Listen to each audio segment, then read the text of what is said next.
You're settling in for the night, maybe wrapped in your favorite blanket, perhaps with a warm drink cooling on the nightstand beside you. The world outside has grown quiet, and you're ready to drift away from the immediate concerns of modern life. Tonight, we're taking a journey back through time, not to the sanitized Hollywood version of history, but to the messy, complicated, and surprisingly human world of medieval warfare. Fair warning, you probably won't make it through this day without questioning everything you thought you knew about knights, honor, and the so-called Dark Ages. Before we begin, if you're enjoying this journey through history, I genuinely appreciate it if you could like this content and subscribe for more stories like this one. And please, drop a comment letting me know where you're listening from and what time it is in your corner of the world. There's something wonderfully connecting about knowing we're sharing these ancient stories across different time zones and continents. Now let's ease into tonight's journey, back to a time when the world was reshaping itself through conquest, faith, and the relentless ambition of those who believed they were destined to rule. You find yourself standing on a dusty hill overlooking the Arabian Peninsula in the year 632 AD. The air is dry and carries the scent of desert sage and distant campfires. Below you, a transformation is beginning that will reshape 3 continents and echo through history for the next 1,000 years. You're witnessing the birth of the Islamic Conquests. Though the bearded men gathered around their fires have no idea they're about to create one of the largest empires in human history, they're mostly just trying to figure out what to do now that their prophet Muhammad has died. The scene before you might remind you of a modern-day startup meeting, if startup meetings involved more camels and considerably more discussion about divine revelation. Small groups of Arab warriors and tribal leaders sit in circles, their conversations animated but hushed, as if they're sharing the world's most important secret, which in a way they are. These men are about to launch what historians call the Rashidun Caliphate, and they're doing it with a combination of religious fervor, military genius, and what can only be described as spectacularly good timing. You watch as a messenger arrives on horseback, dust trailing behind him like a banner. He dismounts and approaches one of the circles, and you catch fragments of his report on the evening breeze. The Byzantine and Sassanid empires, the 2 superpowers of the known world, have been beating each other senseless for decades. Their treasuries are empty, their armies exhausted, and their populations are about as enthusiastic about their rulers as you might be about a root canal. It's like watching 2 heavyweight boxers pummel each other into exhaustion, while a nimble newcomer waits in the wings. The major historical fact that's unfolding before you is this. The Islamic conquests that began in 632 AD would, within a century, create an empire stretching from Spain to India, covering more territory than the Roman Empire at its peak. What makes this even more remarkable is that it started with a relatively small group of Arab tribes who had spent most of their time fighting each other over water rights and grazing lands. But here's where it's interesting, and this is one of those obscure cultural tidbits that doesn't make it into most history books. The early Islamic armies had a peculiar tradition regarding their hair. Many of the warriors would braid small bells into their beards and hair, not for decoration, but because they believed the sound would confuse enemy horses. Whether this actually worked or just made them easy to locate in the dark remains a mystery that historians still debate whether the practice had any tactical value or was simply an early example of psychological warfare through fashion choices. As you observe the gathering, you notice something that would become a hallmark of these early Islamic conquests. They're not just planning military campaigns, they're designing a new kind of society. Unlike the empires they're about to challenge, these Arab leaders are discussing how to treat conquered peoples, how to integrate different cultures, and how to build something that lasts. It's refreshingly practical for a group that's supposedly driven by religious fanaticism. The evening air grows cooler, and you watch as the men begin to spread out prayer rugs for their evening prayers. The sight is oddly peaceful, considering you're witnessing the planning stages of some of the most decisive military campaigns in human history. But that's the thing about history. It's rarely as dramatic in the moment as it seems in retrospect. These men aren't twirling their mustaches and plotting world domination. They're having the same kinds of conversations that military leaders have always had, just with a different set of beliefs driving them forward. Section 2. The morning sun rises over the same hill, but now you're watching the Islamic armies in motion. It's 636 AD, and you're positioned near the Yarmouk River, about to witness one of the most decisive battles in medieval history. The scene before you looks like a choreographed dance, if dances involved significantly more armor and considerably higher stakes. The Islamic forces, led by the brilliant general Khalid ibn al-Walid, are facing off against a massive Byzantine army that represents the last serious attempt to stop the Arab expansion. You can practically feel the tension in the air, thick as the dust kicked up by thousands of horses and camels. The Byzantine army is impressive, a sea of gleaming armor and colorful banners that would make any Hollywood director weep with envy. But there's something almost desperate about their formation, like a poker player going all in with a mediocre hand.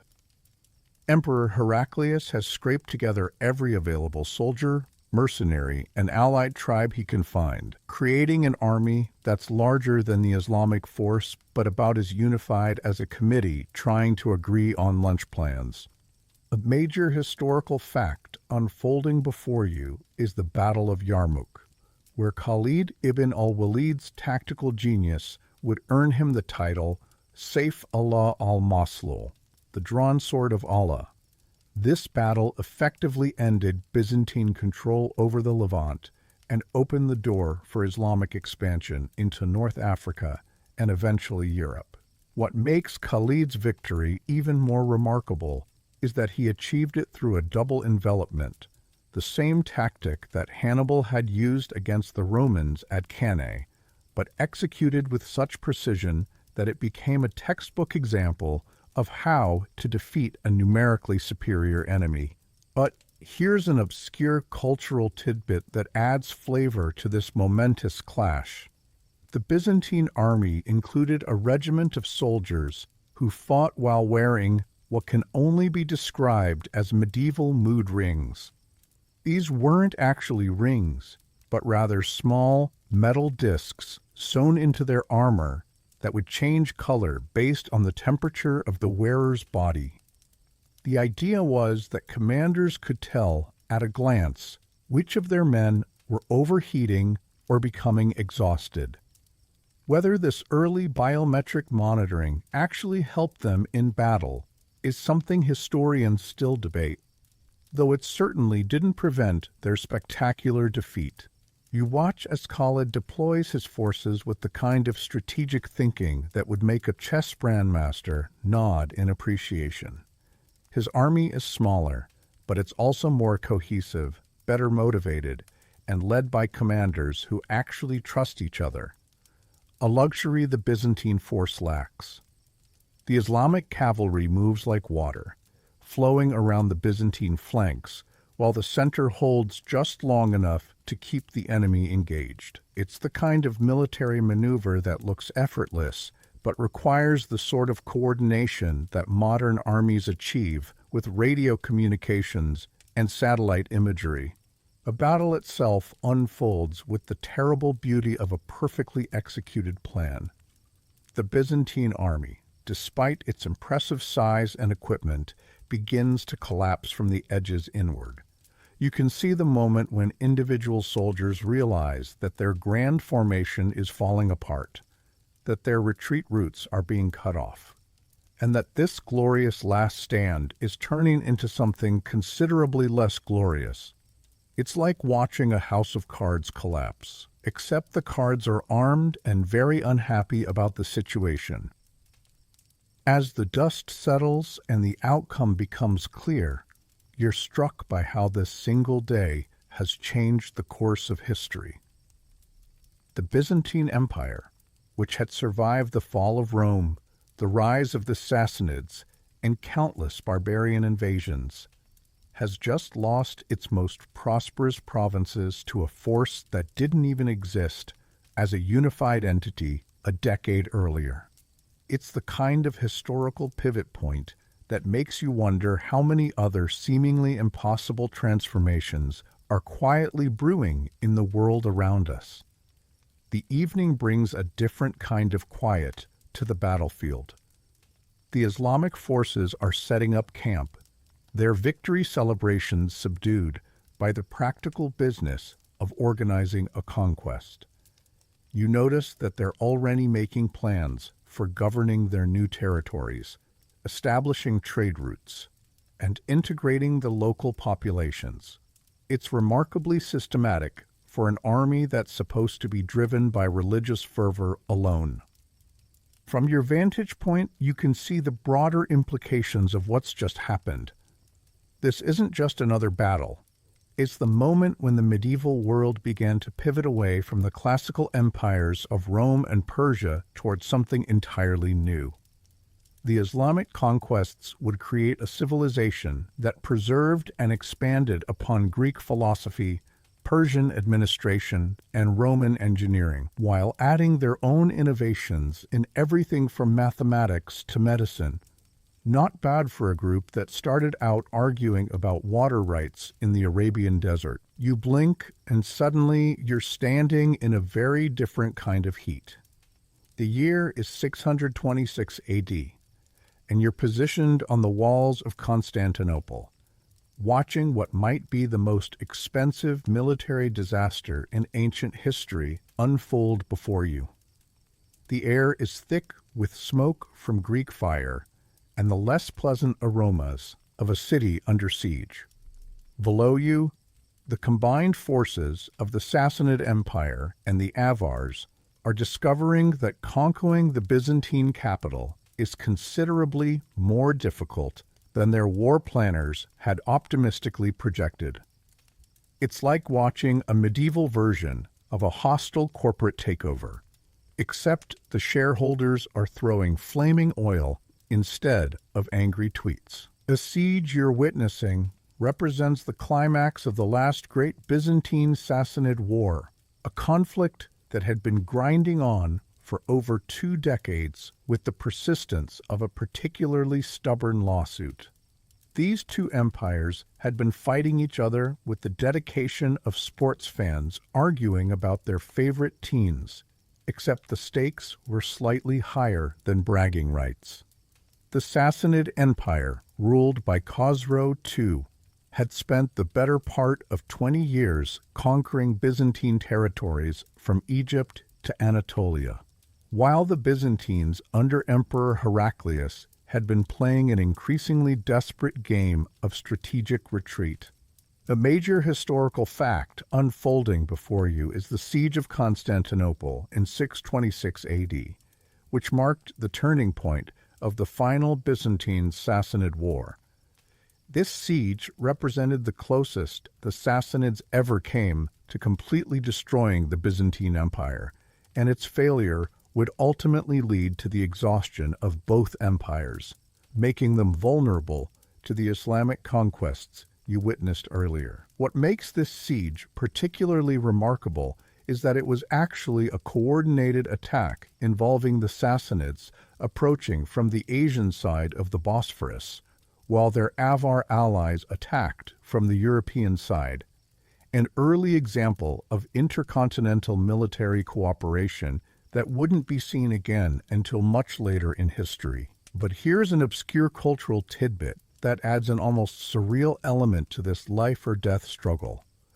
The Byzantine defenders had developed a superstition about their emperor's facial hair. Heraclius had grown an elaborate beard during his campaigns, and the soldiers believed that, as long as the imperial whiskers remained uncut, the city would remain unconquered. Whether this actually boosted morale or just made military briefings more awkward is something historians still debate, though it certainly gave the siege a distinctive folkloric quality that Hollywood would probably find irresistible. You watch as the Avar siege engines lumber forward like prehistoric monsters, their wooden frames creaking under the weight of massive stones. The engineering is impressive, but the coordination between the Avars and their Sassanid allies is about as smooth as a three-legged horse trying to win the Kentucky Derby. The two armies can barely communicate with each other, let alone execute complex joint maneuvers. It's a classic example of how military alliances look great on paper, but tend to fall apart when people start shooting at each other. The Byzantine defense is desperate but ingenious. Greek fire, that mysterious incendiary weapon that was basically the medieval equivalent of napalm, streams from the city walls in bright orange arcs. The defenders have also deployed a secret weapon that would make any modern military jealous, a comprehensive intelligence network that had been feeding them information about enemy movements for months. While the Avars and Sassanids were busy arguing about battle plans, Byzantine spies were quietly mapping out their entire operation. As the siege reaches its crescendo, you witness one of those moments that historians love to argue about. The Avar fleet, attempting to cross the Golden Horn, encounters what can only be described as a perfect storm of military incompetence and divine intervention, depending on your perspective. Their ships become entangled in the chain that blocks the harbor, while Byzantine fire ships turn the water into a medieval version of a 4th of July fireworks show. The sight is simultaneously terrifying and oddly beautiful, like watching a disaster movie with a really good special effects budget. The failure of the siege has consequences that ripple far beyond the walls of Constantinople. Both empires have exhausted their treasuries, decimated their armies, and alienated their populations through decades of warfare. The Sassanid Empire, in particular, begins to collapse almost immediately, torn apart by internal rebellions and succession crises. It's like watching two boxers beat each other unconscious, leaving the ring wide open for the Islamic armies you saw earlier to walk in and claim victory. What strikes you most about this siege is how it represents the end of an era. The Byzantine-Sassanid Wars had been the dominant feature of Near Eastern politics for centuries, a seemingly permanent fixture of the medieval world. But this siege marks the moment when that old order begins to crumble, making way for the Islamic conquests that would reshape 3 continents. Sometimes history's biggest changes happen not through dramatic revolutions, but through the quiet exhaustion of the old guard. Time shifts around you like morning mist, and suddenly you're standing on a rocky beach somewhere in northern England, circa 793 AD. The salty air carries more than just the scent of seaweed and fish. There's something else, something that makes the local monks look up from their morning prayers with expressions of growing concern. On the horizon, you can see the distinctive silhouettes of longships cutting through the waves, with the purposeful efficiency of sharks approaching a fish market. The Viking Age is about to begin, and the monastery of Lindisfarne is about to become very famous for very unfortunate reasons. A scene before you might remind you of a modern-day flash mob, if flash mobs involved considerably more axes and significantly less choreographed dancing. The Vikings rowing toward shore aren't the horn-helmeted barbarians of popular imagination.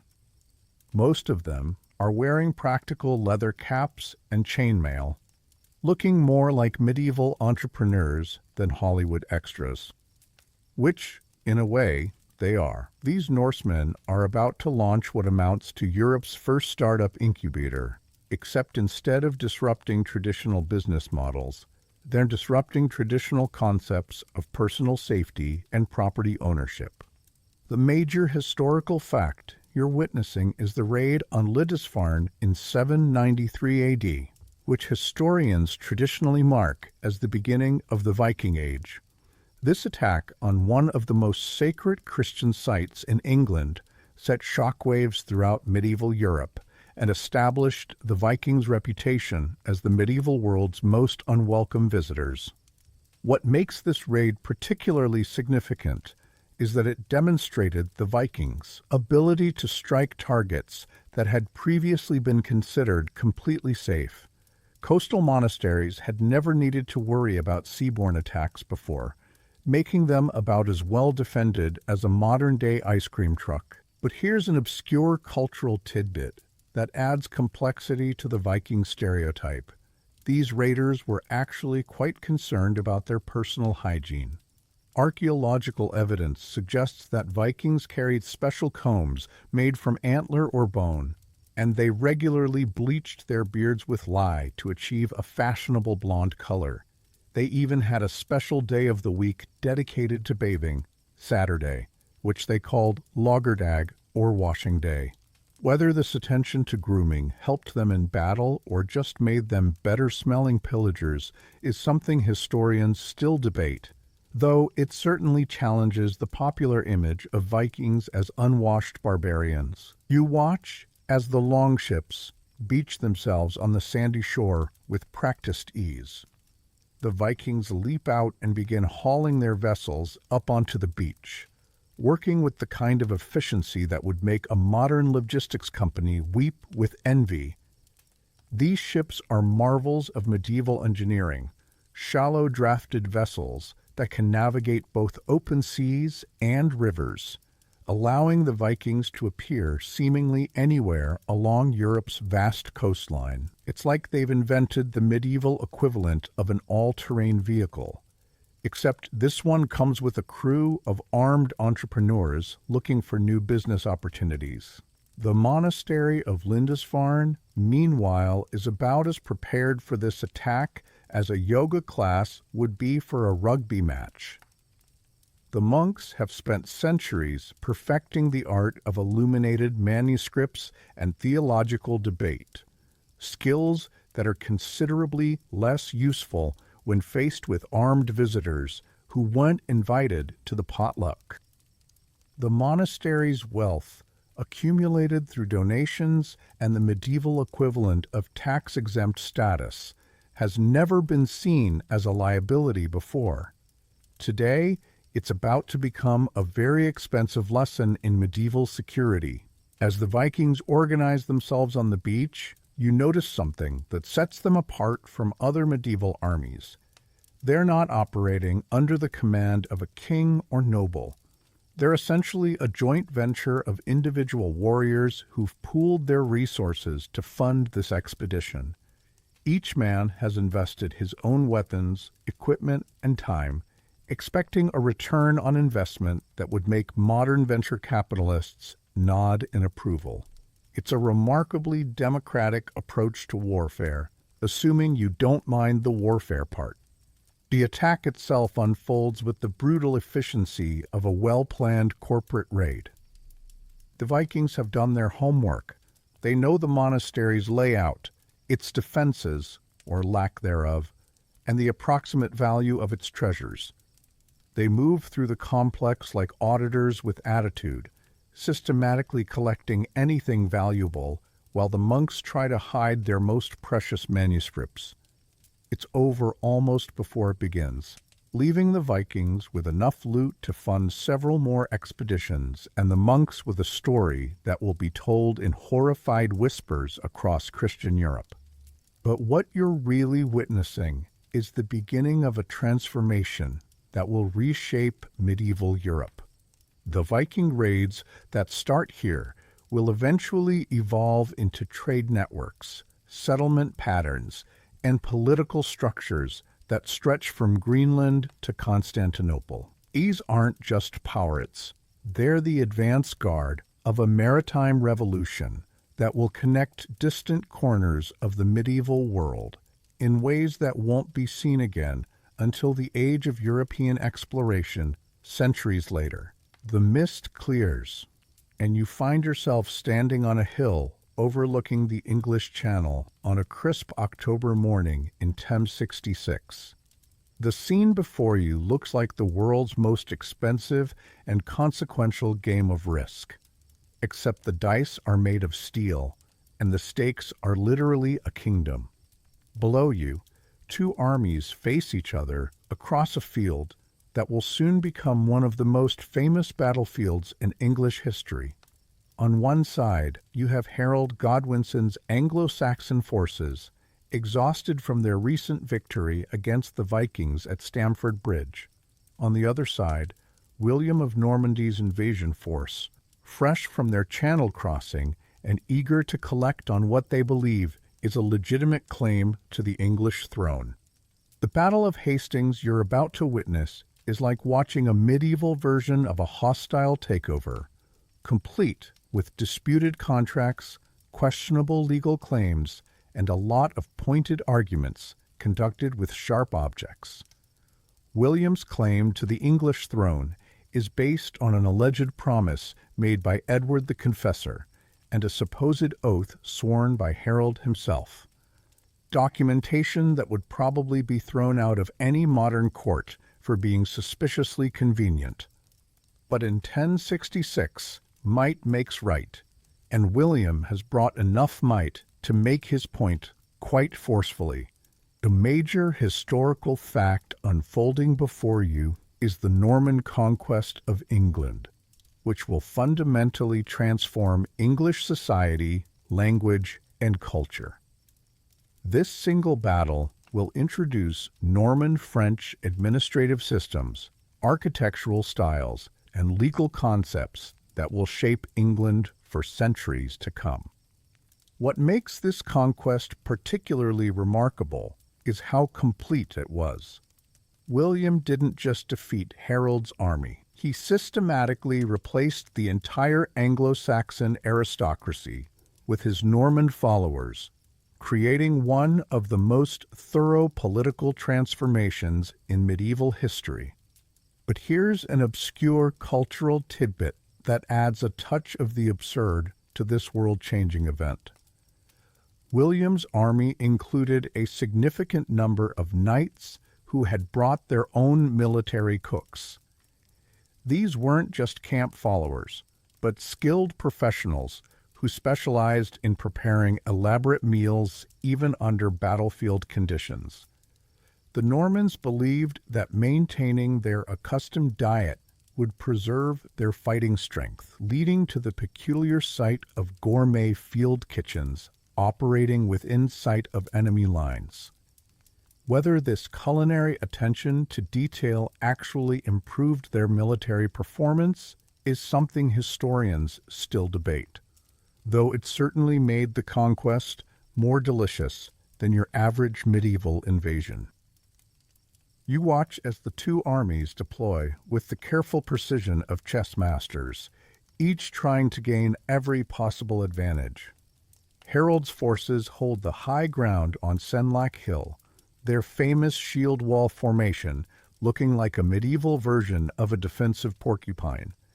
The Anglo-Saxon Huscarls, professional warriors who've been fighting together for years, stand shoulder to shoulder with their massive two-handed axes, creating a barrier that looks absolutely impenetrable.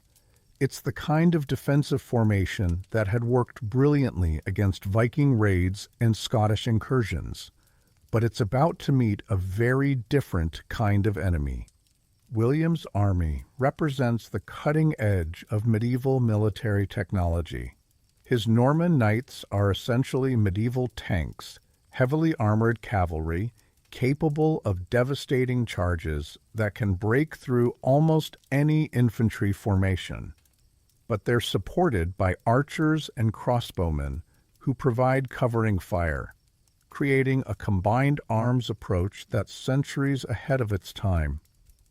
It's like watching a medieval version of modern combined operations, except with more horses and significantly more personal risk for the commanders. The battle itself unfolds like a deadly game of cat and mouse. The Norman cavalry charges repeatedly against the Anglo-Saxon shield wall, only to be repelled by the disciplined ranks of English warriors.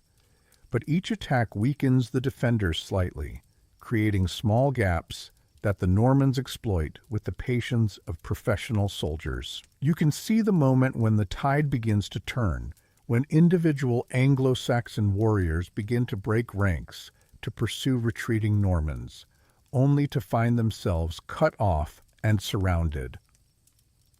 The death of Harold Godwinson, whether by arrow to the eye or Norman sword, depending on which account you believe, marks the end of Anglo-Saxon England. But what you're really witnessing is the birth of a new kind of European state.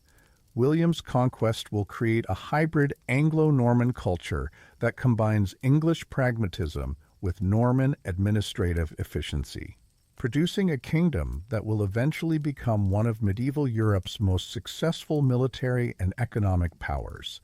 As the dust settles and William's victory becomes clear, you can already see the broader implications of this single day. The Norman conquest will connect England more closely to continental Europe while simultaneously giving it the institutional strength to resist later attempts at invasion. It's a historical paradox that would make any political scientist's head spin. Conquest that leads to independence, foreign rule that creates national identity. Time swirls around you like incense smoke, and you find yourself standing in the shadow of Jerusalem's walls in the summer of 1099. The heat is oppressive, made worse by the smoke rising from the city and the less pleasant odors of a siege that has been grinding on for over a month. Before you stretches one of the most complex and controversial military campaigns in medieval history, the First Crusade, where European knights, pilgrims, and adventurers have traveled thousands of miles to fight for control of Christianity's holiest city. It's like watching a medieval version of a crowd-funded expedition, except the rewards are spiritual salvation, and the penalties for failure are considerably more permanent than a disappointed investor. The scene before you defies easy categorization. The crusading army is a bizarre mixture of genuine religious pilgrims, ambitious nobles looking for new territories, landless knights seeking their fortunes, and what can only be described as medieval tourists with weapons. They've somehow managed to march across Europe, navigate Byzantine politics, and survive the grueling journey through Anatolia and the Levant. The fact that they're here at all represents one of the most remarkable logistical achievements of the medieval period, even if their motives are as mixed as a medieval potluck dinner. The major historical fact you're witnessing is the climax of the First Crusade, which will establish the Crusader states and begin nearly 2 centuries of intermittent warfare between Christian and Muslim forces in the Middle East. This campaign will fundamentally alter the relationship between East and West, creating trade routes, cultural exchanges, and political tensions that will echo through history. What makes this crusade particularly significant is that it was the only one of the major crusades that actually achieved its stated objective, the capture of Jerusalem, though the methods used to achieve this goal would be debated by historians and theologians for centuries to come.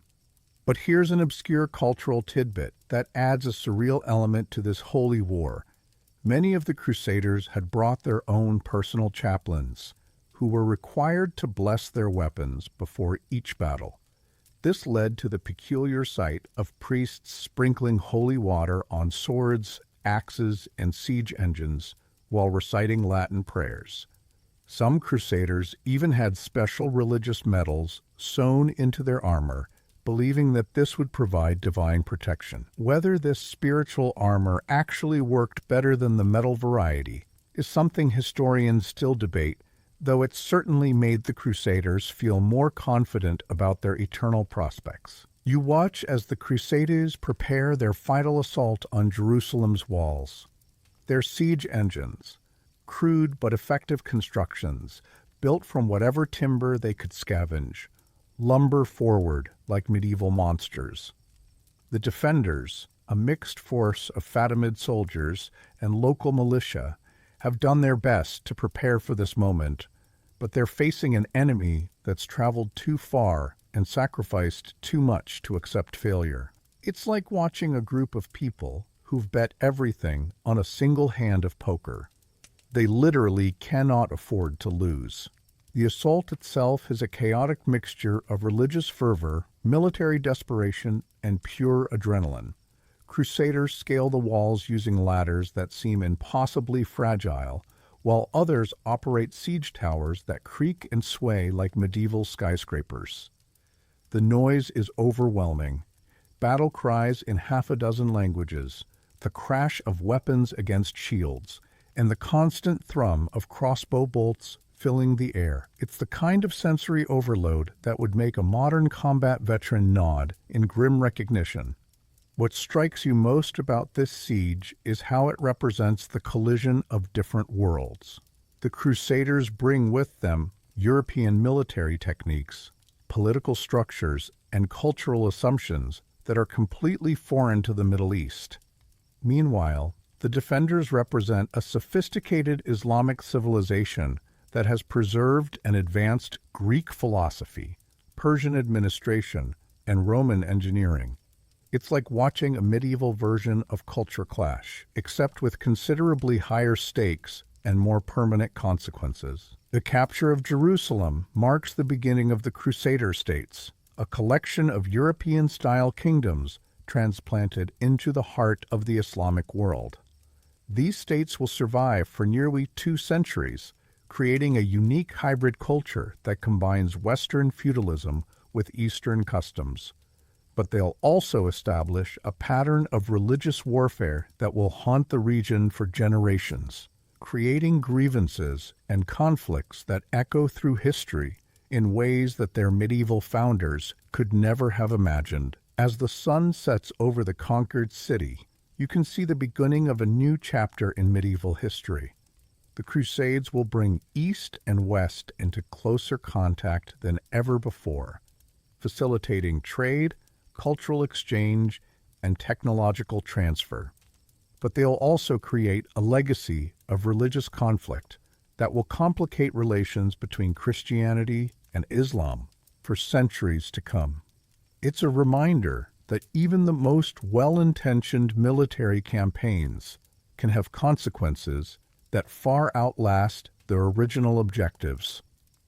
The air around you shimmers with heat and dust, and suddenly you're standing on the vast steppes of Mongolia in the year 1206. The landscape stretches endlessly in all directions, broken only by the occasional cluster of felt tents and the distant silhouettes of horse herds that seem to cover the horizon.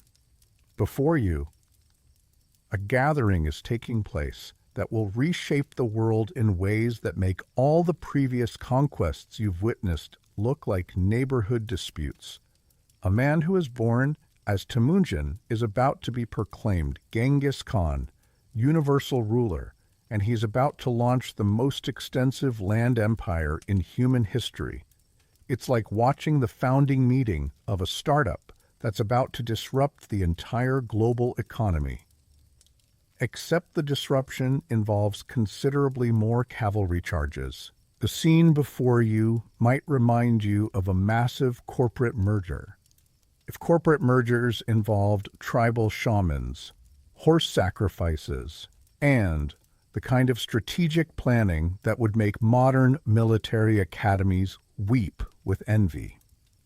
Representatives from dozens of Mongol tribes have gathered for this Kurultai, a traditional assembly that's about to make some very non-traditional decisions. The man at the center of it all doesn't look like your typical world conqueror. He's relatively short, pragmatic in his dress, and has the kind of calculating eyes that suggest he's already thinking several moves ahead of everyone else in the room. The major historical fact you're witnessing is the beginning of the Mongol Empire, which will eventually stretch from Eastern Europe to the Pacific Ocean, covering roughly 22% of the world's total land area.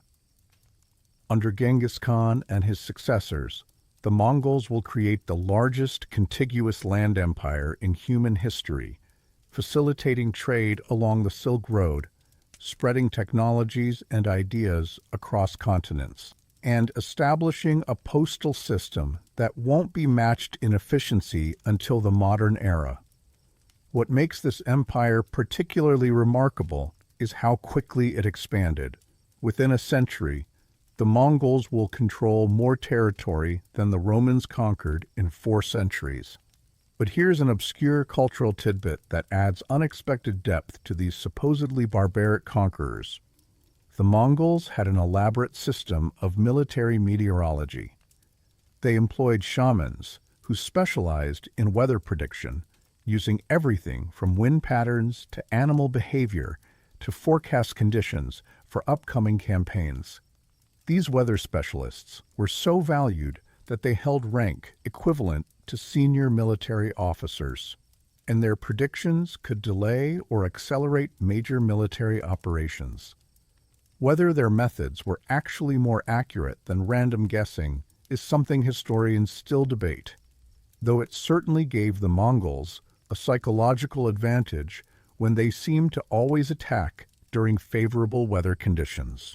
You watch as Genghis Khan begins to outline his vision for conquest, and it's immediately clear that this isn't just another tribal raid writ large. He's describing a systematic approach to empire building that combines military innovation, administrative efficiency, and what can only be called an early form of psychological warfare.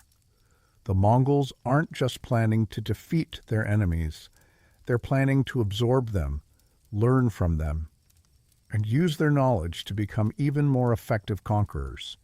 It's like watching someone invent the concept of corporate acquisition, except with more horses and significantly more dramatic consequences for the acquired parties.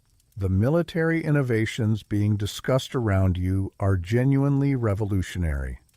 The Mongols are perfecting the use of composite bows that can accurately hit targets at distances that would make modern snipers nod in approval. They're developing siege techniques learned from Chinese engineers, cavalry tactics adapted from Central Asian nomads, and communication systems that will allow them to coordinate operations across thousands of miles. It's the kind of military-industrial complex that won't be seen again until the modern era, except it's all being organized by people who live in tents and measure wealth in horses. As the Kurultai continues, you notice something that sets the Mongols apart from other conquerors you've observed. They're remarkably pragmatic about incorporating useful ideas from other cultures. Chinese siege engines, Persian administrative systems, Islamic mathematical concepts. Everything is fair game if it helps them achieve their objectives.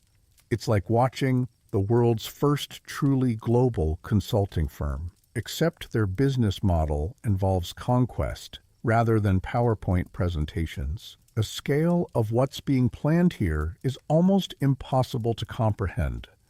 The Mongols are essentially proposing to connect the entire Eurasian landmass under a single political and economic system. They're talking about standardizing weights and measures, establishing trade routes, creating a diplomatic protocol, and building a communications network that will span continents. It's the kind of globalization project that modern international organizations can only dream about, and they're planning to achieve it through military conquest and administrative genius. As the sun sets over the Mongol camp, you can see the beginning of a transformation that will dwarf everything you've witnessed so far. The Mongol conquests will create the first truly global empire, connecting civilizations that had never been in direct contact before.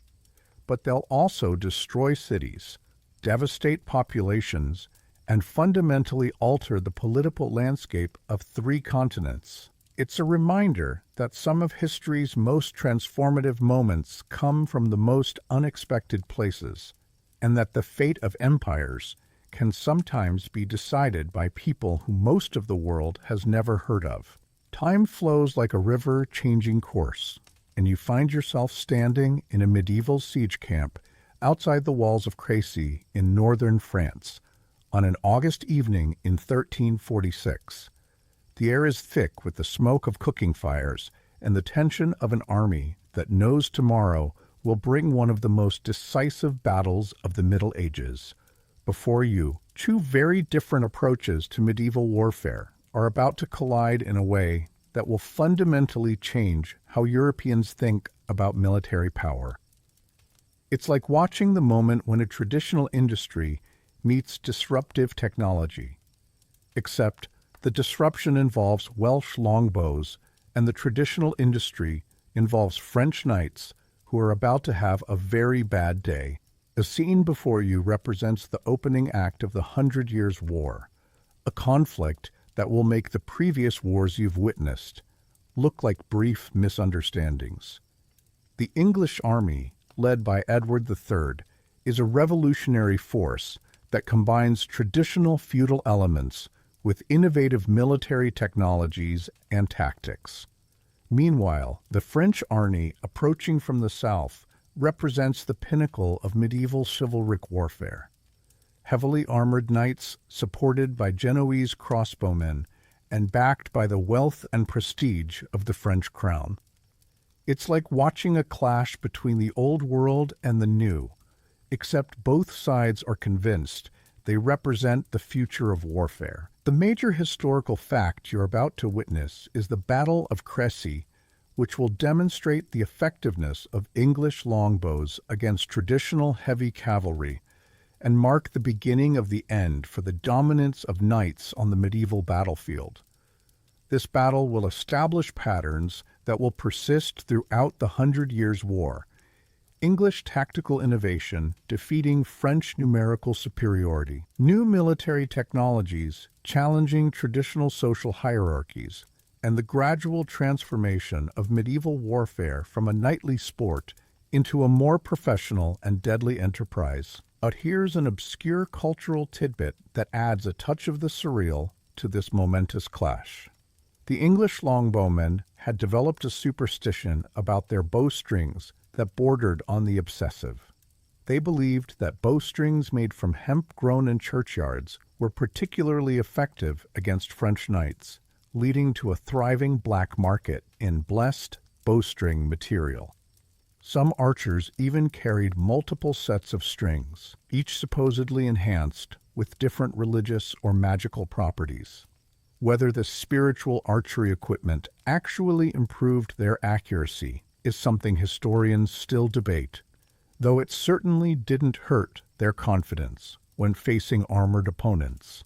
You watch as the English army deploys in a formation that looks deceptively simple, but represents years of tactical evolution.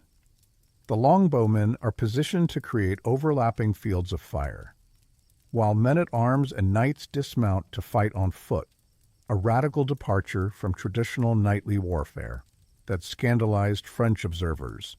It's like watching a medieval version of military innovation.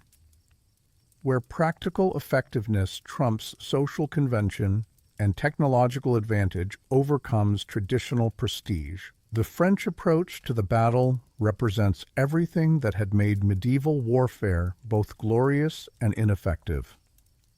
Their knights are magnificently equipped, superbly trained, and absolutely convinced that their social superiority translates into military invincibility.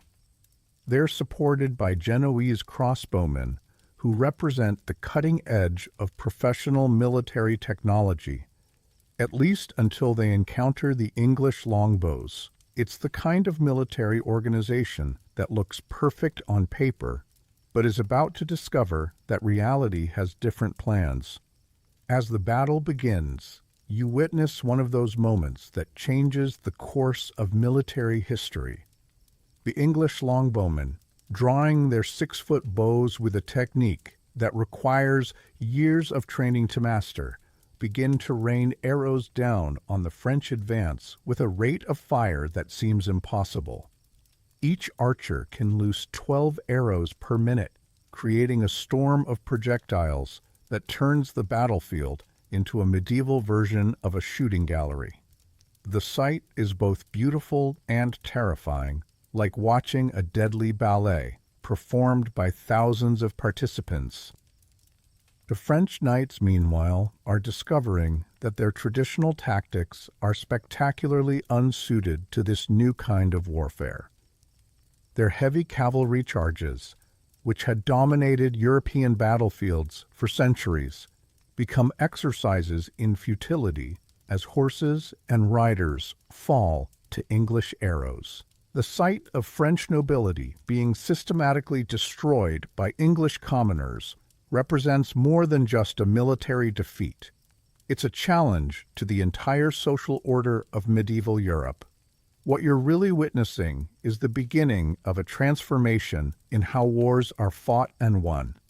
The 100 Years' War will see the gradual professionalization of medieval armies, the development of new military technologies, and the emergence of national identities that transcend feudal loyalties. It's a conflict that will reshape both England and France, creating the foundation for the modern nation-states that will dominate European politics for centuries to come. As the sun sets over the battlefield, littered with the flower of French chivalry, you can see the broader implications of this single day. The age of the knight is beginning to end, replaced by a new kind of warfare that values effectiveness over tradition, technology over social status, and professional competence over noble birth. It's a reminder that even the most established systems can be overthrown by innovation, determination, and a willingness to challenge conventional wisdom.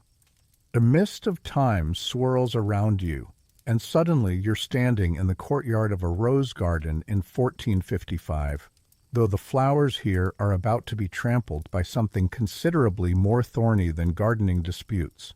You're witnessing the beginning of the Wars of the Roses, a conflict that will make the family feuds you've observed in previous centuries look like polite disagreements over dinner seating arrangements. The air is thick with the kind of tension that develops when two branches of the same royal family decide that sharing a kingdom is considerably less appealing than murdering each other for exclusive rights to it. It's like watching a medieval version of a hostile family business takeover, except the shareholders are armed and the board meetings end with considerably more bloodshed. The scene before you at the Battle of St. Albans represents the opening act of a civil war that will consume England for over 30 years. The conflict between the House of Lancaster and the House of York isn't just about political power. It's about two fundamentally different visions of how medieval monarchy should function. The Lancastrians, led by the increasingly unstable Henry VI, represent the old model of divinely ordained kingship, while the Yorkists, rallying behind Richard of York, embody a more pragmatic approach to royal authority. It's like watching two different management philosophies clash, except the performance reviews are conducted with swords. The major historical fact you're witnessing is the beginning of the Wars of the Roses, a dynastic conflict that will fundamentally reshape English politics and society. This war will see the rise and fall of multiple kings, the near extinction of the English nobility, and the eventual emergence of the Tudor dynasty under Henry VII. What makes this conflict particularly significant is how it represents the final collapse of medieval feudalism in England, placing the complex web of feudal loyalties with a more centralized monarchical system that will characterize the early modern period. But here's an obscure cultural tidbit that adds a bizarre element to this deadly serious conflict. Both sides had developed elaborate systems of heraldic identification that were so complex they required specialist heralds to interpret them correctly. These heralds carried books of arms that read like medieval phone directories, complete with detailed descriptions of who was related to whom and what symbols they were entitled to display. Some nobles changed their heraldic devices so frequently during the war that keeping track of loyalties became a full-time job. Whether this heraldic complexity actually helped identify friend from foe in battle is something historians still debate, though it certainly made the conflict more colorful than your average civil war. You watch as the two armies deploy with the careful precision of chess players, each trying to gain psychological as well as tactical advantage. The Yorkist forces, led by Richard of York and his ally Richard Neville, represent the military elite of England, experienced commanders who've learned their trade in the ongoing conflicts in France. Their troops are well-equipped, professionally trained, and motivated by the promise of political change. It's like watching a medieval version of a military coup, except the coup leaders have legitimate claims to the throne and the backing of significant portions of the nobility. The Lancastrian army, meanwhile, represents the established order trying to maintain its grip on power. Led by Edmund Beaufort, Duke of Somerset, they're fighting to preserve not just Henry VI's reign, but the entire political system that supports it. Their forces include many of the great magnates of England, men whose wealth and power depend on the continuation of the current regime. It's the kind of establishment resistance that would be familiar to anyone who's watched traditional industries try to fight off disruptive innovation. As the battle begins, you witness something that characterizes the entire Wars of the Roses. This isn't just military conflict. It's political theater. Both sides are as concerned with the symbolism of their actions as with their tactical effectiveness. The Yorkists are fighting under the banner of reform and legitimate succession, while the Lancastrians represent continuity and royal authority. It's like watching a medieval version of a propaganda war, except the propaganda is delivered with considerably more steel and considerably less subtlety. The fighting itself is brutal and personal in a way that the international conflicts you've witnessed weren't. These men know each other. They've served together in France, attended the same court functions, and in many cases are related by blood or marriage. The Wars of the Roses will earn their name from the white rose of York and the red rose of Lancaster, but they might just as accurately be called the Wars of the Cousins, given how many of the participants are fighting their own relatives. What strikes you most about this conflict is how it represents the death throes of medieval England. The feudal system that had dominated English society since the Norman Conquest is finally collapsing under the weight of its own contradictions. The great nobles, who had once served as the backbone of royal power, are now tearing each other apart in pursuit of that same power. It's like watching the final act of a very long play, where all the characters who seemed so important in the earlier acts are systematically destroying each other. As the dust settles on this first battle, You can see the beginning of a pattern that will define the entire conflict. Victory will go back and forth between the two sides, creating a cycle of revenge and counter-revenge that will consume much of the English nobility. But from this destruction will emerge a new kind of monarchy, more centralized, more bureaucratic, and more capable of governing a nation rather than just managing a collection of feudal estates. Time shifts like the turning of a great wheel, and you find yourself standing on Bosworth Field in Leicestershire on a foggy morning in August 1485. The air is thick with mist and the weight of history about to be made. Before you, the final act of the Wars of the Roses is about to unfold, though the main players in this drama would probably be surprised to learn that they're participating in anything quite so poetically named. The scene looks like a medieval version of a corporate merger gone violently wrong, with Henry Tudor's small but determined force facing off against Richard III's larger but increasingly unreliable army. It's the kind of all-or-nothing gamble that would make modern venture capitalists either applaud or run screaming, depending on their risk tolerance. The battlefield before you represents 30 years of civil war finally coming to a head.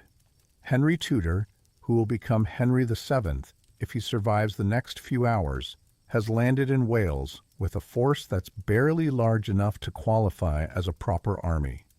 His claim to the throne is tenuous at best, requiring a family tree that looks like it was drawn by someone with a serious case of wishful thinking.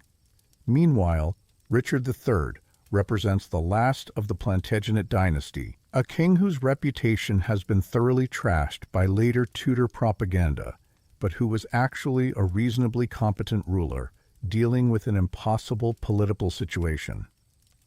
The major historical fact you're witnessing is the Battle of Bosworth Field, which will end the Wars of the Roses and establish the Tudor dynasty that will rule England for the next 118 years.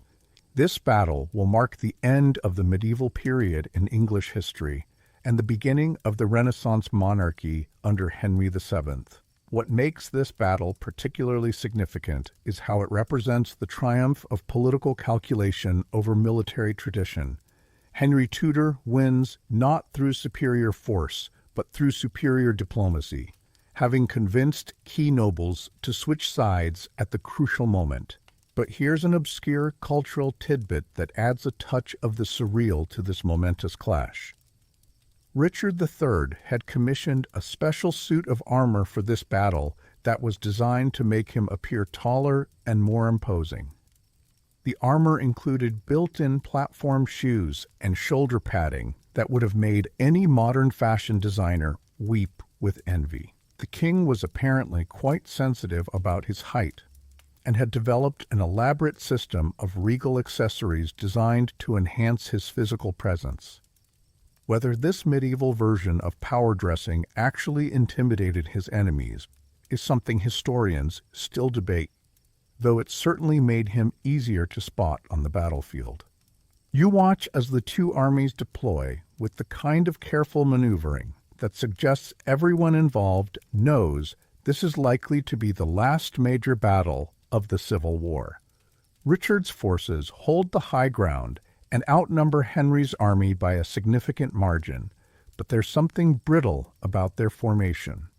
Too many of the nobles supporting Richard are there out of obligation rather than enthusiasm, and everyone can sense the political winds shifting. It's like watching a medieval version of a confidence game where perception matters as much as reality. Henry Tudor's army, meanwhile, represents everything that's new about late medieval warfare. His forces include French mercenaries, Welsh longbowmen, and English nobles who've calculated that backing the underdog offers better long-term prospects than supporting the status quo. They're fighting not just for a change of kings, but for a change of system, replacing the feudal chaos of the past 30 years with something more stable and centralized.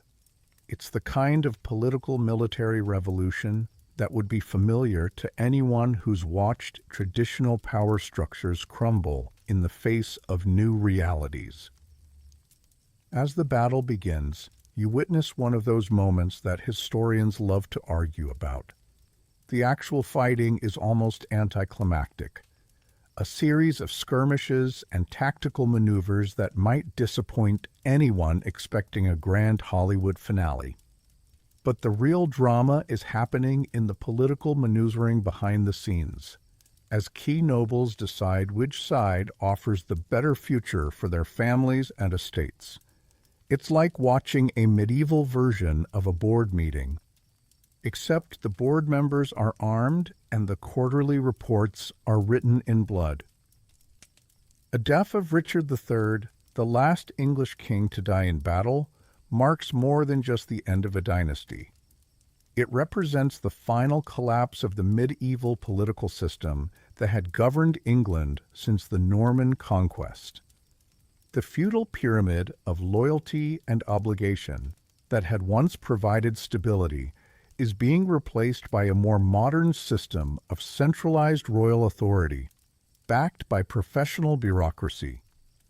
It's the kind of systemic change that happens gradually, and suddenly, like a dam that holds for years before collapsing all at once. What you're really witnessing is the birth of modern England.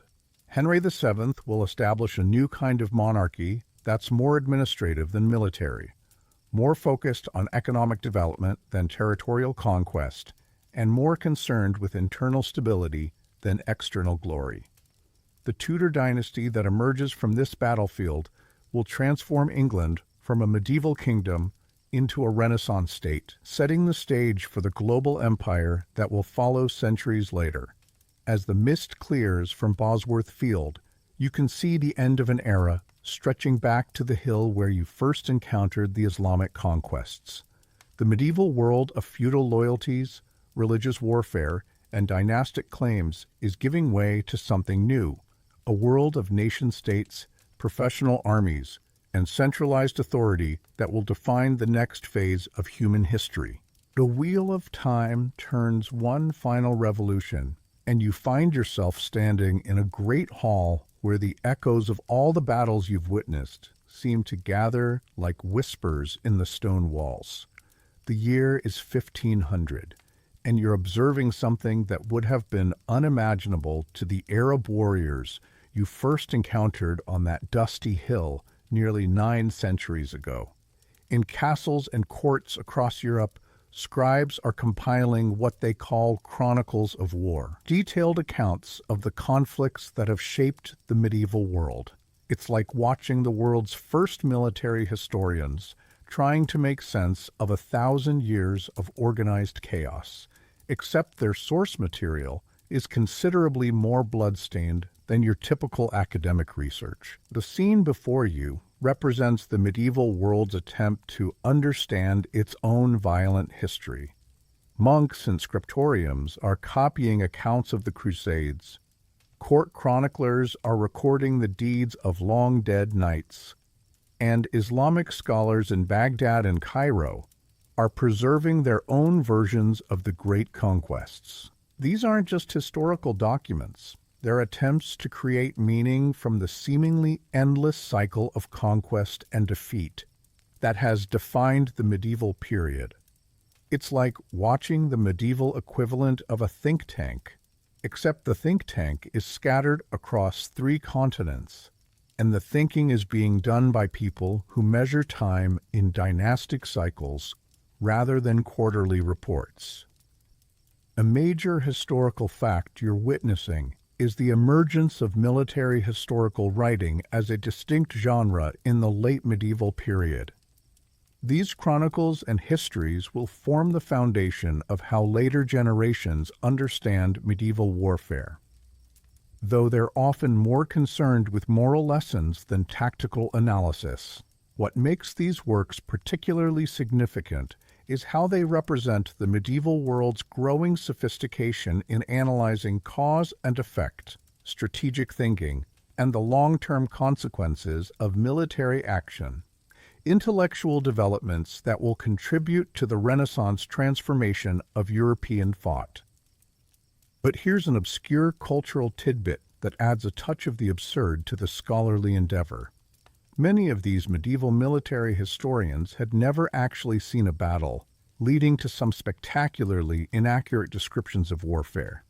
One popular chronicle describes knights fighting with swords that were allegedly 8 feet long, while another claims that crossbow bolts could penetrate 3 layers of armor and still kill a horse. These medieval military historians were essentially working from second-hand accounts, hearsay, and their own imagination, creating a version of warfare that was often more fantasy than fact. Whether their readers actually believed these exaggerated accounts is something historians still debate, though it certainly made for more entertaining reading than accurate tactical analysis. You watch as a Benedictine monk carefully illuminates a manuscript describing the Battle of Hastings, his artistic interpretation bearing little resemblance to the reality you witnessed centuries ago. The Norman knights in his painting look more like medieval superheroes than actual warriors, their armor gleaming with impossible perfection, and their horses appearing to fly rather than gallop. It's the kind of historical interpretation that would make modern scholars cringe, but it reveals something important about how the medieval world understood its own past as a source of moral instruction rather than factual information. In another corner of the hall, a court historian is interviewing an elderly knight who claims to have fought at Agincourt, though his account of the battle seems to involve considerably more personal heroism than the historical record would suggest. The old warrior stories grow more elaborate with each telling, transforming what was actually a brutal slog through mud and rain into something resembling a chivalric romance. It's like watching the medieval equivalent of a war story getting better with age, except the audience is taking notes and treating it as authoritative historical source material. The Islamic historians working in their libraries present a different perspective on the same events. Their accounts of the Crusades, written with the benefit of having access to multiple sources and eyewitness accounts, are often more accurate than their Christian counterparts. But they're also shaped by their own cultural assumptions and political needs, creating versions of history that serve contemporary purposes as much as historical truth. It's a reminder that all historical writing is to some extent a product of its time and place. What strikes you most about this late medieval historical project is how it represents the world's first serious attempt to understand warfare as a systematic human activity rather than just a series of random violent events. These chroniclers are trying to identify patterns, analyze causes, and draw lessons from the conflicts they're documenting. It's the beginning of what will eventually become military science, strategic studies, and the systematic analysis of armed conflict. As you observe these medieval historians at work, you can see them grappling with questions that still challenge modern scholars. Why do some armies succeed while others fail? How do technological innovations change the nature of warfare? What role do individual leaders play in determining the outcome of conflicts? These are the same questions that modern military analysts ask, though the medieval answers often involve considerably more divine intervention and miraculous occurrences than contemporary scholarship would typically accept. The emergence of this historical consciousness represents more than just academic curiosity. It's evidence of a civilization that's becoming more sophisticated in its understanding of cause and effect, more analytical in its approach to complex problems, and more interested in learning from past experience. The medieval world is beginning to think like the modern world, even if it doesn't realize it yet. Time flows like ink across parchment, and you find yourself in a different kind of hall. This one filled with the sound of hammers on metal and the orange glow of forge fires. The year is 1520, and you're witnessing the end of the medieval world, not through grand battles or political transformations, but through the quiet revolution of technological change. Before you, armorers are crafting what they don't yet realize will be the last generation of full-plate armor, while in nearby workshops, gunpowder experts are perfecting weapons that will make those beautiful suits of steel as obsolete as the knights who wore them. It's like watching the medieval equivalent of a technological disruption, except the disruption is literal and the casualties are measured in centuries of military tradition. The scene before you represents the intersection of old and new that characterized the late medieval period. Master armorers are creating suits of plate armor that represent the pinnacle of medieval craftsmanship. Articulated steel sculptures that can protect a warrior from sword blows while allowing remarkable freedom of movement. Meanwhile, their apprentices are learning to work with new alloys and techniques that will be used to create cannon and muskets.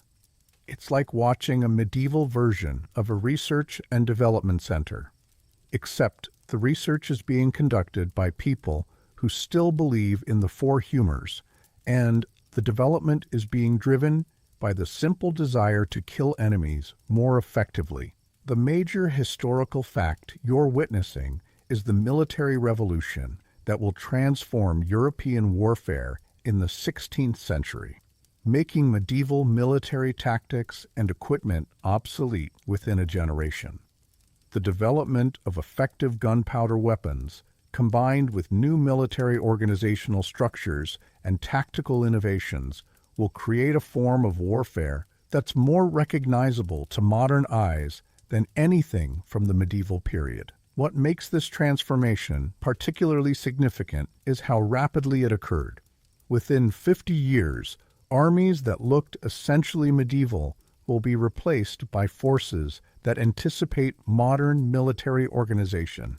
But here's an obscure cultural tidbit that adds irony to this technological transformation. Many of the early gunpowder weapons were decorated with elaborate religious imagery and inscriptions, as if their creators were trying to sanctify tools that made traditional concepts of chivalric honor impossible to maintain. Cannons bore the names of saints, muskets were engraved with biblical quotations, and gunpowder was sometimes blessed by priests before battle. Whether this spiritual enhancement actually improved the weapon's effectiveness is something historians still debate, though it certainly made their users feel better about abandoning centuries of military tradition. You watch as a master gunsmith demonstrates his latest creation, a hand cannon that can penetrate any armor at close range. The weapon is crude by modern standards, more likely to injure its user than its target, but it represents a fundamental shift in how wars will be fought. The knights and nobles who have dominated European battlefields for centuries are about to become as obsolete as the Roman legions they once replaced. It's like watching the invention of the automobile in a world of horse-drawn carriages, except the horses are armed and not particularly enthusiastic about retirement. In another part of the workshop, you observe something that would have been unimaginable to the warriors you've been following through history: the systematic study of ballistics, fortification design, and military engineering. These late medieval military theorists are approaching warfare as a science rather than an art, using mathematics and systematic observation to improve their effectiveness. It's the beginning of what will eventually become modern military science, though the practitioners don't yet realize they're participating in an intellectual revolution. The transformation you're witnessing extends beyond just weapons and tactics.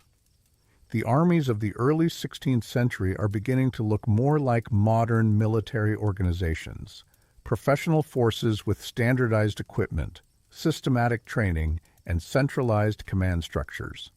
The feudal levy system that had provided military service for centuries is being replaced by standing armies paid by increasingly powerful central governments. It's like watching the medieval world accidentally invent the modern nation-state while trying to solve the practical problem of how to afford better soldiers. What strikes you most about this technological revolution is how it represents the culmination of everything you've witnessed in your journey through medieval warfare.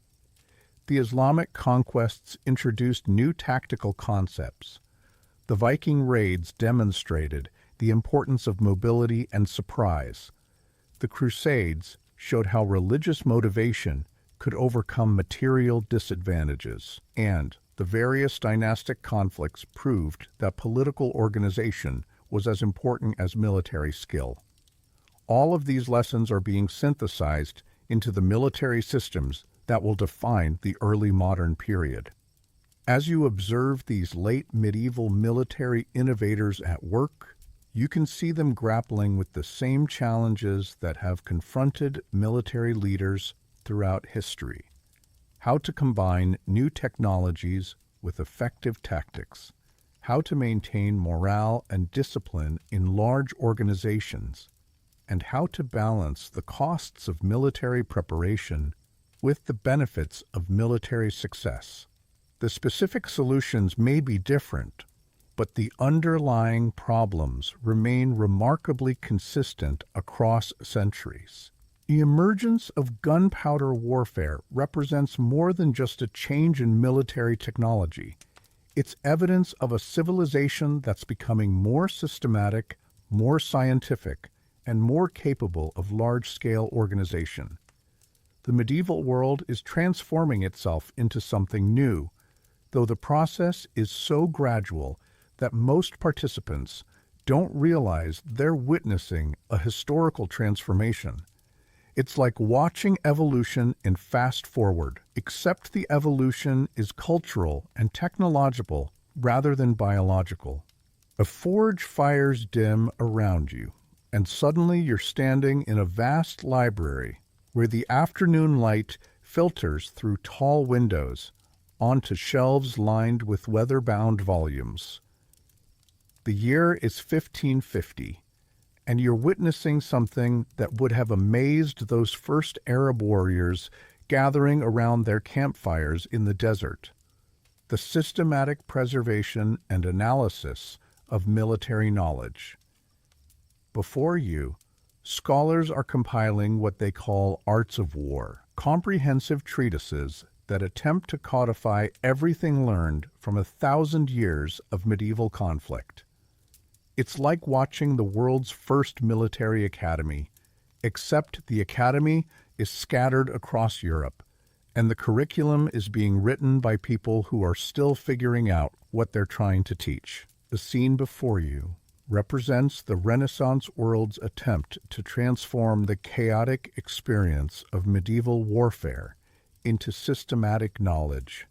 Scholars are translating ancient Roman military texts, analyzing recent battles, and trying to create comprehensive theories of how wars should be fought.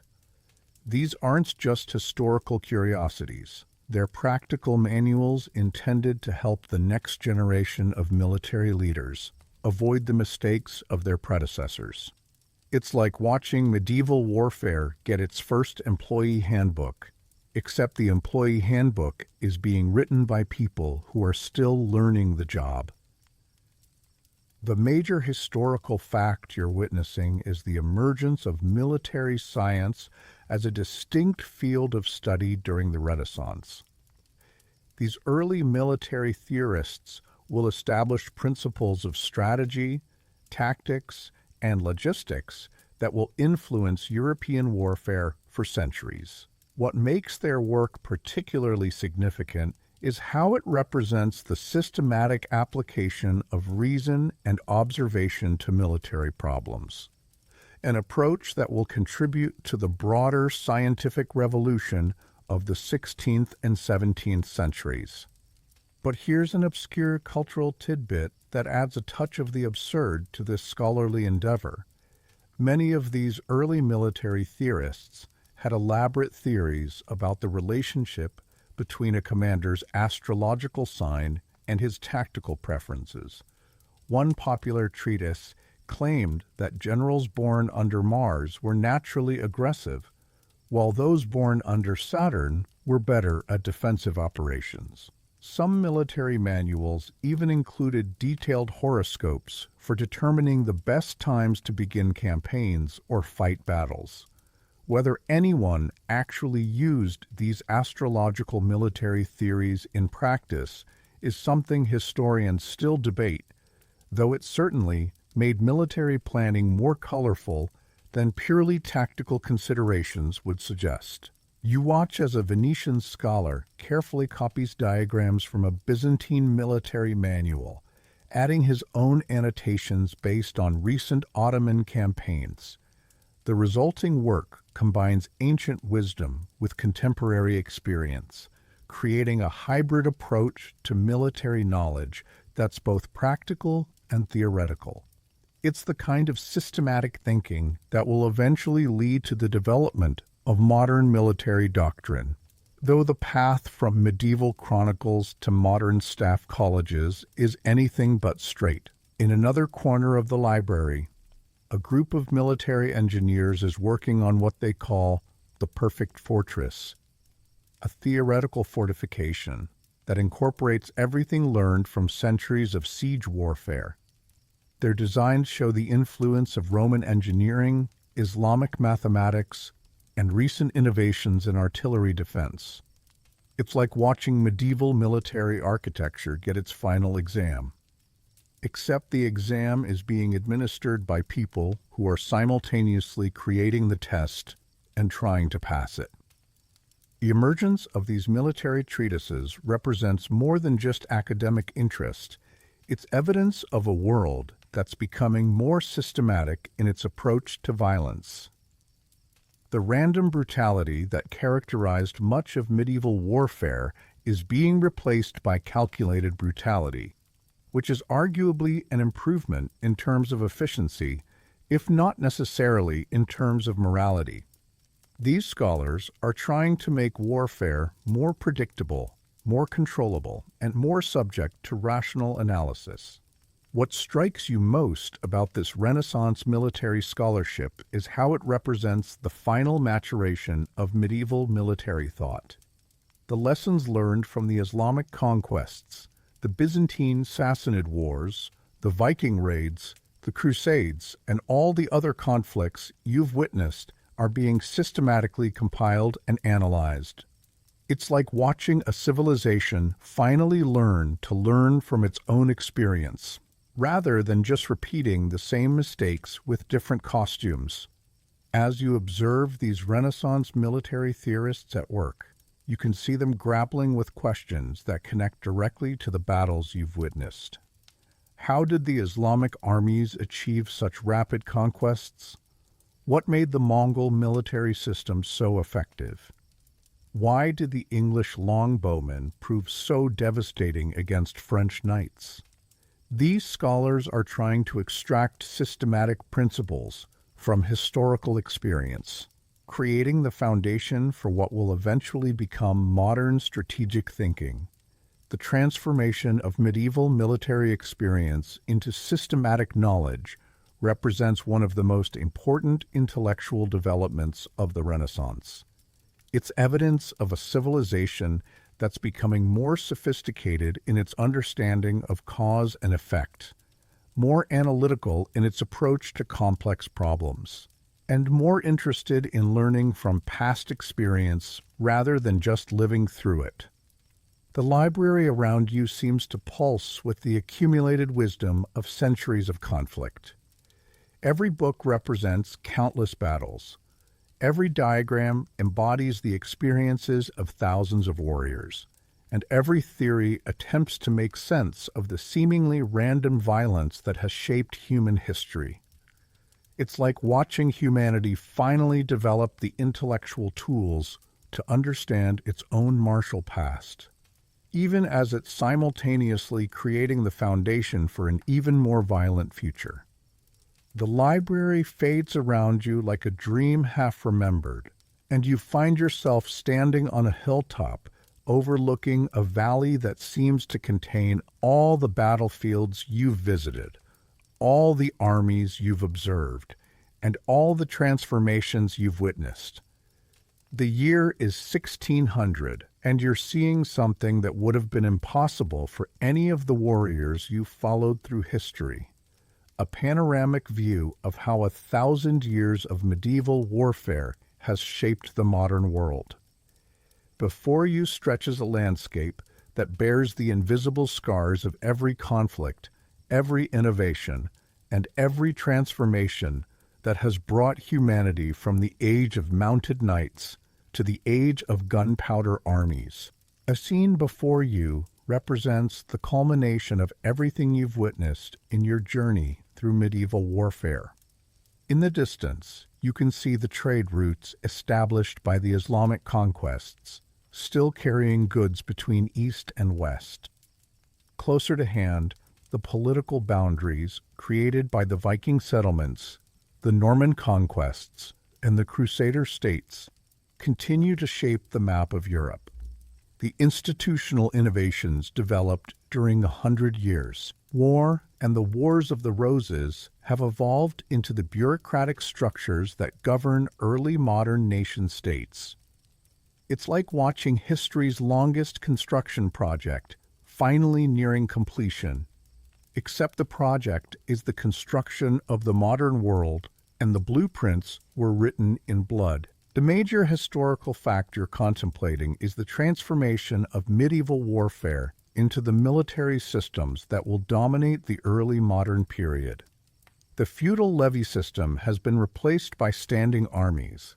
The castle has given way to the star fort, and the knight has been superseded by the professional soldier. What makes this transformation particularly remarkable is how it represents not just a change in military technology, but a fundamental shift in how societies organize themselves for war, and by extension, how they organize themselves for peace. But here's an obscure cultural tidbit that adds a touch of irony to this historical transformation. Many of the military innovations that ended the medieval period were actually developed by people who were trying to preserve medieval traditions rather than overthrow them.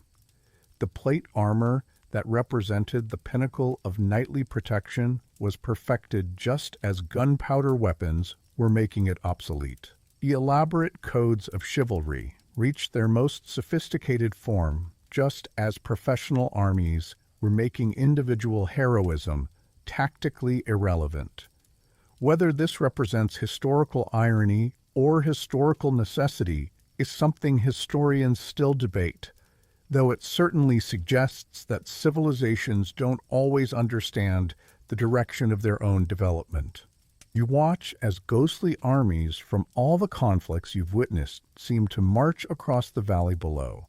Arab cavalry from the early Islamic conquests, Byzantine infantry from the siege of Constantinople, Viking longships navigating invisible rivers, Norman knights charging across phantom battlefields. Each force carries with it the innovations and ideas that will contribute to the military revolution of the 16th century. It's like watching a historical parade where each unit represents a different contribution to the development of modern warfare. The transformation you're observing extends far beyond just military matters. The political institutions created by medieval warfare, centralized monarchies, professional bureaucracies, systematic taxation, have become the foundation of the modern state. The technological innovations driven by military necessity, metallurgy, engineering, chemistry, have applications that extend far beyond the battlefield. The cultural changes produced by centuries of conflict, the decline of feudalism, the rise of national identities, the development of systematic thinking, have reshaped how people understand themselves and their place in the world. What strikes you most about this panoramic view of medieval military history is how it reveals the interconnectedness of everything you've witnessed. The Islamic conquests that began in the Arabian desert ultimately contributed to the technological innovations that ended the Age of Knights. The Viking raids that terrorized European monasteries eventually led to the development of trade networks that connected distant continents. The Crusades that began as religious wars ultimately facilitated the cultural exchanges that would fuel the Renaissance. It's like watching a vast web of cause and effect stretching across centuries, connecting seemingly unrelated events in patterns that only become visible from a great distance. As you survey this landscape of historical transformation, you can see the emergence of what will become the modern world system, a network of competing nation-states, each equipped with professional armies and systematic approaches to warfare. The medieval world of personal loyalty, divine right, and individual heroism is giving way to a world of institutional authority, rational calculation, and organized violence. It's not necessarily a better world, but it's a more systematic one. A valley below you seems to pulse with the accumulated experience of 1,000 years of conflict. Every innovation, every defeat, every victory has contributed to the slow transformation of medieval warfare into modern military science. The lessons learned from the Islamic conquests about the importance of mobility and communication, the insights gained from the Byzantine Sassanid wars about the dangers of imperial overextension, the tactical innovations developed during the Hundred Years' War, all of these have been absorbed into the military systems that will define the next phase of human history. The hilltop where you stand represents more than just a vantage point. It's a metaphor for the perspective that historical distance provides. From here, you can see patterns and connections that were invisible to the participants in the individual conflicts. The Arab warriors planning their conquests, the Viking raiders loading their longships, the knights charging at Crusades. None of them could have imagined how their actions would contribute to the transformation of an entire civilization. It's a reminder that history is often made by people who don't realize they're making it, and that the most significant changes often emerge from the accumulation of seemingly small decisions and actions. The afternoon light begins to soften around you, and the ghostly armies in the valley below start to fade, like morning mist touched by the first rays of sunlight. You find yourself settling into a comfortable position on the hillside, feeling the weight of all the history you've witnessed gradually transforming from the sharp urgency of lived experience into the gentler rhythm of remembered stories. The year is 1650 now, and the medieval world you've been exploring has definitively given way to something new. A world of nation-states and professional armies, of systematic warfare and scientific inquiry, of printed books and standardized knowledge that would have seemed like magic to the Arab warriors you first encountered beside their desert campfires. The transformation is complete now, though like all great historical changes, it happened so gradually that most people didn't notice they were living through a revolution. The feudal world of personal loyalty and divine authority has been replaced by the bureaucratic world of institutional power and rational administration. The age of knights and castles has given way to the age of professional soldiers and star forts. The era of chroniclers and oral tradition has evolved into the era of systematic record-keeping and scientific analysis. It's like watching a long, slow sunrise that has finally reached full daylight, illuminating a landscape that's both familiar and completely transformed. As you rest on the hillside, you can feel the accumulated wisdom of 1,000 years of conflict settling into your bones like the warmth of afternoon sunshine. Every battle you've witnessed, every innovation you've observed, every transformation you've followed has contributed to your understanding of how human societies learn to organize themselves for both war and peace. The medieval period wasn't just a time of random violence and chaotic change. It was a laboratory where humanity experimented with different approaches to power, authority, and social organization, eventually developing the institutions and ideas that would shape the modern world.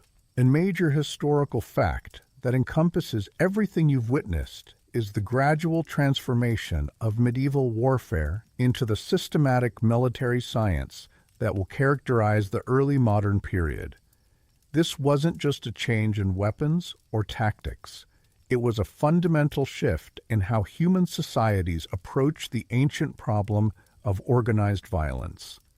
The personal, feudal, and often chaotic nature of medieval warfare gave way to the institutional, professional, and increasingly scientific approach that will define military affairs for centuries to come. The valley below you now seems peaceful, bathed in the golden light of late afternoon.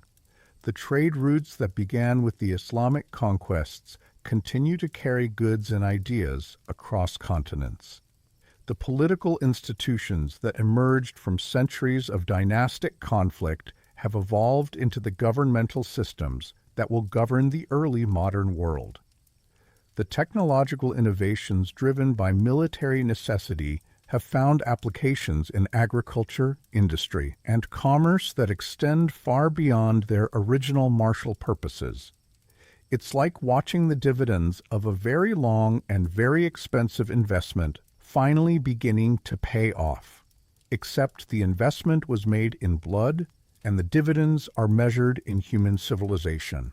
But here's a final obscure cultural tidbit that adds a touch of poetry to this historical transformation.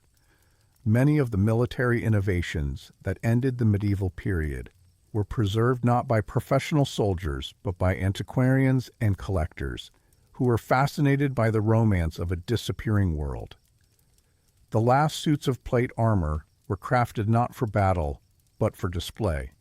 The final treatises on chivalry were written not for knights, but for scholars. And the most elaborate heraldic systems were developed not for identification in combat, but for decoration at court ceremonies.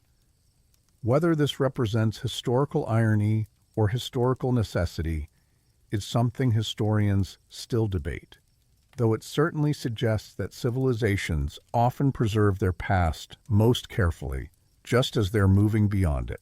As the sun continues its gentle descent toward the horizon, you feel your journey through medieval warfare drawing to its natural close.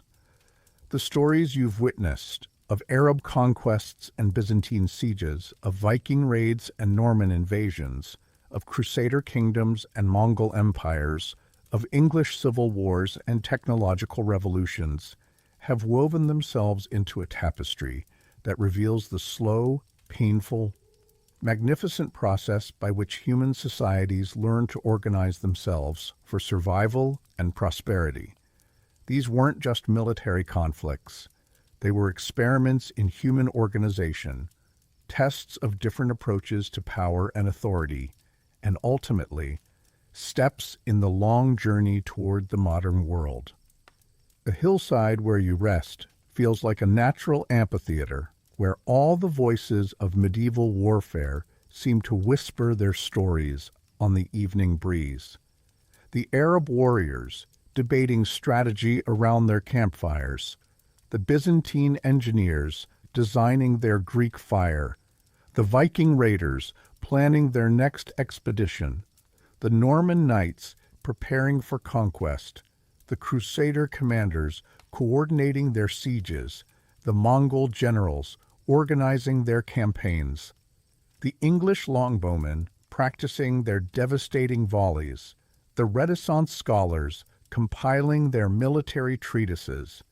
All of these voices contribute to the great conversation that is human history, the ongoing dialogue between past and present that helps us understand who we are and how we got here. As darkness begins to gather in the valley below, you feel the peaceful satisfaction that comes from having witnessed something important and meaningful. The 1,000-year journey through medieval warfare that you've just completed has shown you not just how wars were fought, but how civilizations learned to organize themselves, how technologies developed and spread, how ideas evolved and transformed, and how the seemingly random violence of the past gradually gave way to the more systematic approaches that characterize the modern world. It's been a journey through time and space, through triumph and tragedy, through the best and worst of human nature. And now, as the stars begin to appear in the darkening sky above, it's time to let these ancient stories settle into the quiet corners of memory where the most important lessons always reside, waiting to whisper their wisdom whenever we need to remember how far we've come and how much we've learned from the long, complex, fascinating, and ultimately hopeful story of human civilization itself.